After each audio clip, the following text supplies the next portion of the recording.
दुख हूँ मैं एक नए हिंदी कवि का, बांधो मुझे बांधो पर कहाँ बांधोगे।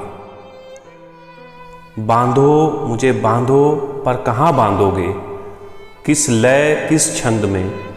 ये छोटे छोटे घर, ये बौने दरवाजे, ताले ये इतने पुराने, और सांकल इतनी जर्जर, आसमान इतना ज़रा सा, और हवा इतनी कम कम, नफ़रतें इतनी गुमसुम सी, और प्यार ये इतना अकेला और गोलमोल। बांधो मुझे बांधो पर कहाँ बांधोगे, किस लय किस छंद में। क्या जीवन इसी तरह बीतेगा, शब्दों से शब्दों तक जीने और जीने और जीने और जीने के लगातार द्वंद्व में।